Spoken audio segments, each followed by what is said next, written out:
L'Église catholique fait mémoire de saint Gontran. Gontran était le petit-fils de Clovis et de Clotilde. Il hérite du royaume mérovingien qui, à partir d'Orléans, comprenait la Bourgogne, le Berry et une partie de la Provence. Dans les annales du VIe siècle, on trouve des pages très sombres, pleines de sang et de crimes. Les autres frères de Gontran étaient Charibert, Chilpéric et Sigebert, cruels et féroces ainsi que leurs épouses, il suffit de nommer Frédégonde. Dans ce milieu terrible, le roi Gontran montrait un cœur bon et généreux. Comme l'atteste l'historien réputé de cette époque Grégoire de Tours, il conserva toujours la pureté de sa foi. Il avait surtout à se préserver de ses proches, la politique de cette époque était celle de la liquidation réciproque.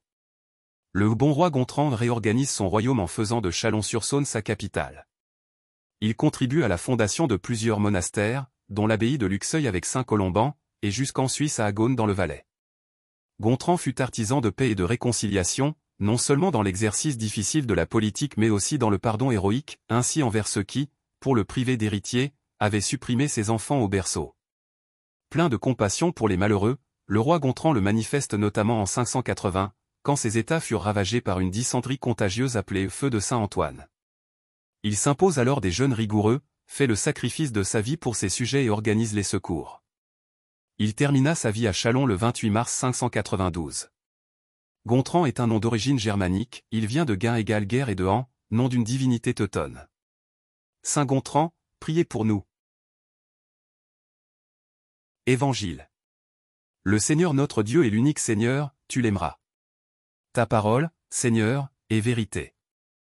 Et ta loi, délivrance. Convertissez-vous, dit le Seigneur. Car le royaume des cieux est tout proche. Ta parole, Seigneur, est vérité.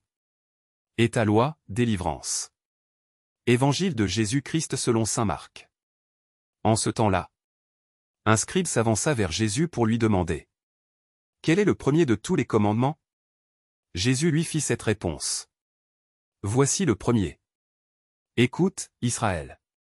Le Seigneur notre Dieu est l'unique Seigneur. Tu aimeras le Seigneur ton Dieu. De tout ton cœur, de toute ton âme. De tout ton esprit et de toute ta force. Et voici le second. Tu aimeras ton prochain comme toi-même. Il n'y a pas de commandement plus grand que cela. Le scribe reprit.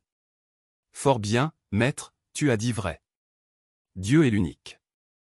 Et il n'y en a pas d'autre que lui. L'aimer de tout son cœur. De toute son intelligence, de toute sa force. Et aimer son prochain comme soi-même. Vaut mieux que toute offrande d'holocauste et de sacrifice. Jésus, voyant qu'il avait fait une remarque judicieuse, lui dit: tu n'es pas loin du royaume de Dieu. Et personne n'osait plus l'interroger. Acclamons la parole de Dieu. Louange à toi Seigneur Jésus.